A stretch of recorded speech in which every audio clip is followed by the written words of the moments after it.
What's up, Scorpios? Christian here, and I'm here to do a reading for you guys for the week of November 8th through 14th. Now, I haven't done weeklies in a while, so let me know what you guys think. I just kind of missed y'all, so I didn't want to leave you with just the Novembers. So we're going to get into this, Scorpio, and happy birthday to you guys. I know that I have my sister's birthday is this week. I don't know if she's watching this or not, but happy birthday to my sister. And yeah, happy birthday to any of you other Scorpios that are celebrating your birthday this week. Hope that you guys have a good, fun, and safe time. Thank you so much to my subscribers for watching this channel. If you haven't subscribed already, go ahead and click that button.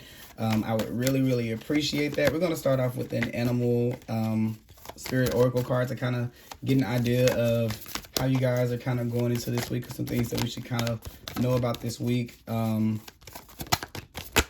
see here. All right, we got, oh God, okay. So we got 3 cards right here. Basically, we're looking at these 3 right here. You got the raccoon, the oyster, and the owl. This is where I kind of feel like some of you guys can be feeling this week like you kind of want to shrink into yourselves, or you kind of don't want to you kind of are like hiding a part of yourself. So no, this is the time to totally shine. If for some of you have been feeling like, can I trust, like it's almost like not trusting yourself, not believing yourself with the owl here. And for some of you, there could become some situations where you kind of feel like you're not wise enough for them, but this is Spirit's way of telling you definitely have the wisdom that you need. There's going to be something that's kind of hidden off to you that you may not fully be able to pull into your perspective at this time, but there's definitely that feeling that you have that's telling you to walk in a direction. Totally believe in that. I talk a lot about creativity and dreams, and you know, when I say dreams, I mean like creating something, bringing something into the world, a business, you know, living your life's purpose and walking in purpose. That's a lot of things I like to talk about on my channel, and I kind of feel like for whoever this person is, you are very talented at what you do. So don't really hide what it is, hide your work, or start putting yourself out there because of how knowledgeable you think that you are in it, or whatever. I feel like you have a very good view of whatever this talent is. In the things that you're getting, and the things that you're seeing that are leading you in that direction are from Spirit. So it may not be that you see the things on the outside, like you may not be able to see yourself in that position or to see yourself as that talented, because maybe it's something that you have not been kind of told on the outside. Is something that you kind of feel, and it could be something where, like, I feel like this is like someone who can sing really good, but they wouldn't tell anyone in the world they can sing, or they can draw, they can write really good, but they haven't told anyone yet. And I'm telling you with this right here, because you have all of these things that are kind of in the dark, there's no rush to be able to have to go out and to kind of put yourself in that place if you don't feel comfortable. But also too, nothing ventured, nothing gained, because 2 of these cards talk about generosity, and the owl and the raccoon talk about, you know, giving a little to be able to receive a little. So just start off with little bitty steps. You don't have to go and just like, I'm gonna, you know, have a concert at the House of Blues. I'm just using it as an example. But at least try, you know, like try to put yourself in that state of being, and in that thought, and see why those things scare you so much. Why are they so unbelievable that you could be in a position to do A, B, or C? Why do those things frighten you? And kind of sit with that fear and trust that you're getting those visions, and you're getting those for a reason. So when they come in, don't just be dismissive of those golden ticket ideas, especially the ones that you just know some things that you don't understand how you know, because there's the clairvoyance here that's with the owl card, and it may be something where you're kind of like, wow, I definitely know a lot about that subject. I probably could write a book. I know a lot about this. I probably could sing. That looks good on people. That doesn't look good on people. Oh, I know a lot about makeup. It was just easy. It's just easy for me to pick up on. It's one of those kind of things like that. So whatever's hiding in your plain sight, because that's what goes on here, it's something that you do really well, and that I think that you're kind of overlooking that you do it as well as you do. And it could be something that could really mean a lot to your experience or your journey. We're going to pull some tarot cards to kind of get a little bit more about it. But yeah, I mean, just to be honest, the raccoon and the oyster say a lot about being talented, and keeping those things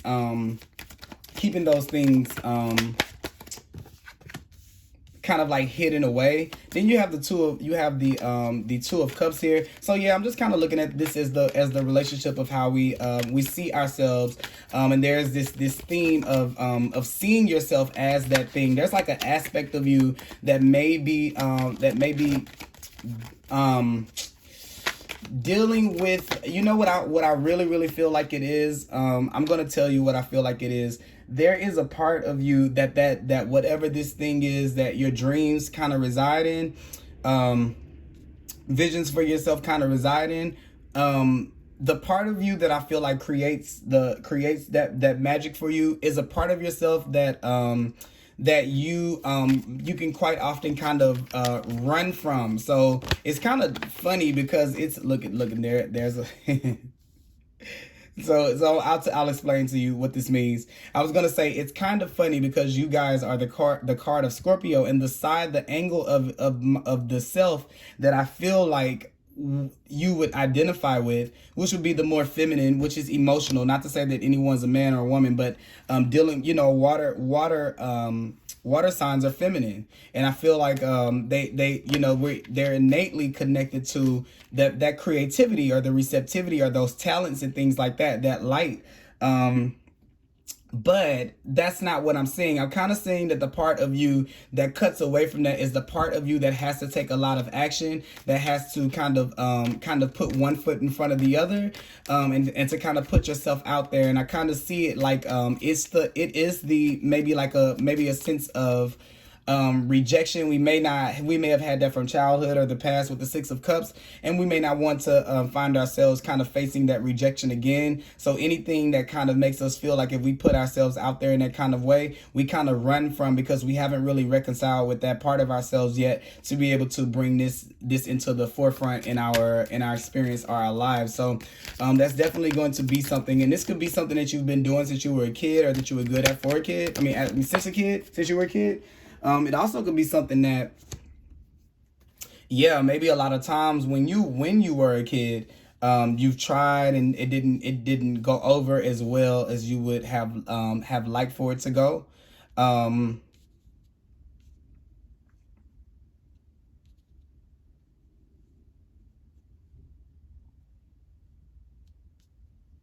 Just give me a second. I'm just trying to fill this out. Yeah, the Knight of Rods. Here you have the Knight of Rods with the Two of Cups, and this is all about that fast movement too. Once again, it gives me this thing that's fleeing. I kind of feel like it's kind of two things going on here. I feel like the Knight of Swords just runs from anything that kind of is a little bit emotional. I feel like the Knight of Rods kind of is this energy here where we want to stay in things that are really passionate and just be driven by the passion of it. But there's this meeting of the minds that, if it can go on here with the Knight of Swords and with the Knight of Rods, that could really open you up to being able to bring this into a different place, if you can make those things come and kind of work together, because they're both really fast moving things. But one portion of you doesn't want to feel the rejection, so it doesn't really want to take the action, and the other portion of you wants to kind of stay with it. It would rather kind of reminisce and to daydream and to kind of sit in that space of being kind of led by the passion of it all, than to actually do the thing. So it's almost like there are two parts of you that may be just like they kind of need to kind of have this conversation to kind of be able to pull you out of the pace of where things are kind of like hidden in the back, because there's a lot of opportunity there, but the way that we're going about it, it kind of keeps us in the same spot where we never really kind of get there. This could be with the owl, is where we take in more information. I'll be ready when. But it's only because we kind of get addicted to the love of what it is that we have, that we kind of like just staying in the getting ready phase of it. And anytime it's time to plan actions or to take action, we'll kind of run from it, because we know that there may be that there could have been like some rejection in the past over what it is that we've created. So we don't want to. We fear kind of getting back in that place, and we'll kind of keep ourselves kind of stuck in the planning process of it all, which to you is never really like making its way out to the forefront, right? It's just keeping it in your head and keeping it in your space, and kind of ignoring it when it's time to ignore it, and kind of running to it when you need to kind of have a getaway a little bit in your mind. And Spirit is kind of saying, you know what, that can actually be your life if you wanted to. Everything is here for you to be able, the reason why you're seeing and feeling those things and you feel that way about whatever this talent is or whatever this situation is because it's meant to kind of guide you into a life where you can kind of have a little bit more of that, where you can have a little bit more of you can call in a little bit more of the way that you want to feel. You don't have to make it just within yourself or within this space. This kind of actually opens up the doors for you to be able to feel that all around, because by the end of it, you're at the Queen of Cups, and this is like this creative, like allowing your emotions to just flow through you, creatively, and it becomes such a channel for you to be able to have this self-expression that you kind of completely leave away from this space right here. So one thing I would work on is to be able to kind of work on kind of mending the relationship between yourself and your talent and your creativity. And what I mean by that, if there have been things before in the past that haven't worked, it would be good to have to take a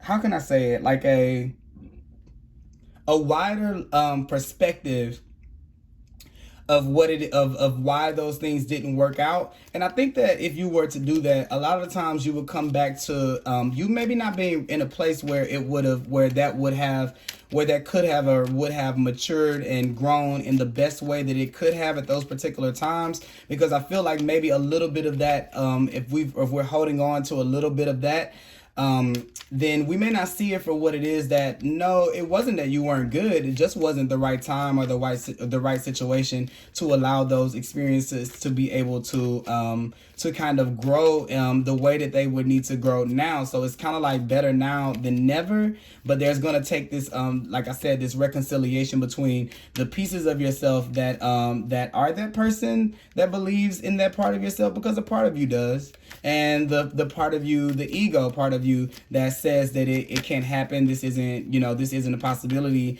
and that it'd be a little bit safer for you to not see the world and to not open yourself up to the world, because the world can be so expansive into what you can gain out of it, and to kind of keep yourself at home and just be,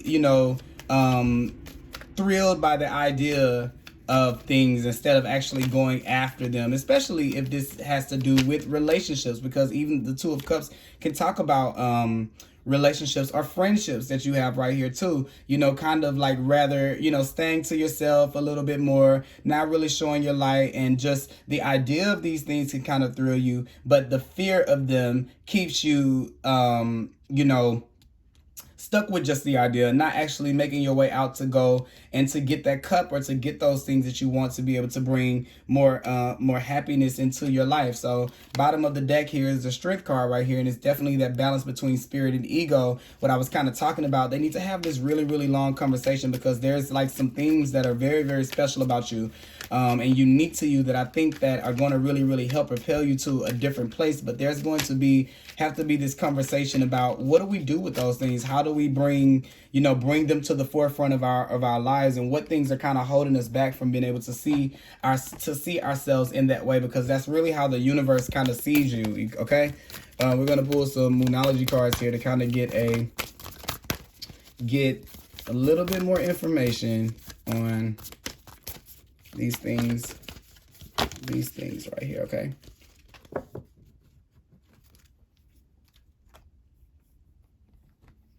Yeah, so look at this. The first card that comes up is nothing is yet set in stone. And I think this is funny, because I think this kind of goes back to what I was saying with that whole thing of like, I'm going to think about it, I'm going to feel it, because I know you guys are feeling it, but I'm not really going to make it go into action, and you kind of keep it there, just kind of hidden away, which is this oyster. But remember, I was telling you guys about being generous, and just a little bit goes a long way, and you can actually start making the momentum for this energy build up if you actually start to take steps. Okay, so this is you putting yourself out there, taking those steps so that you can put yourself in that place. And it says you and your loved ones are are safe. And a lot of times when I get that card, that is particularly where sometimes we may have the excuse, well, what about this person, what about that person, and this is kind of like a what about you thing, especially for you Scorpios that spend a lot of time worried about your family, maybe your children and your kids, maybe your relationships, maybe the rest of the world and home, and not really, this taking care of yourself in that way, to where you can give yourself the space to allow yourself to explore what talents you may have and what visions and things your spirit or your soul may want for you to bring into this lifetime and this experience. Okay. And then you have the peace card here. So yeah, that's what I was kind of saying. These things right here that you're bringing in, I think that they're your kind of like your go-to. It's like almost like a trick up your sleeve, but only you know about it. And I think that that whenever you start to make it to your life, it starts to not become a hideaway. It starts to become your life as it is. And there's this healing that comes in with the Queen of Cups. It brings a sense of peace to your life because you're always in that vibration with that thing, because you're living a life that's surrounded by it, or by the things that are special about you. Let's just say it's not a thing. Let's just say it's talking about, let's just say it's the things that make you special, and it's honoring those things and not putting those things to the back for, family and friends and people, and and trying to keep yourself poised and like in this certain position to where you're not fully being yourself, but it's in order to keep everybody else feeling secure and feeling safe, because maybe they may be intimidated by seeing you in your power, the one that you can kind of feel building within you. Or maybe you might be feeling intimidated yourself by by how great you can possibly be. So subconsciously we kind of run from it all the time, and they're still behind the running. And no matter how far you run, you still have this deep quenched desire to see more and to know that there's more out in the world. So that's kind of what I have for you guys right now, Scorpio. Like I said, this could show up for you in relationships.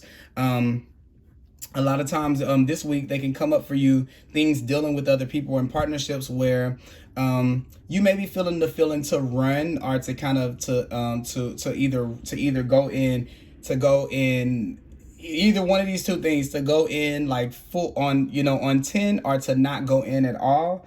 Kind of like the choices, you kind of have that choice this week. But I kind of feel like don't rely on your instincts, like the things that come naturally to you to want to do. Allow yourself the space to be able to see the situation from a higher perspective, and then make the decision about show up for the situation how you need to show up. Don't allow these things to to kind of take over. If you end up showing up like this, fine. If you end up showing up like this, then fine. But there needs to be the processing of deciding on you making that choice, because it makes you feel more empowered in your own life. When you're able to do that, and the more and more you feel empowered in your own life, the more and more you'll feel safe to kind of bring these parts of you out of the shadow into your forefront. Okay, so that's what I have for you guys, Scorpio. I hope that you guys have a great week. If it's your birthday this week, happy birthday, and I will talk to you guys later.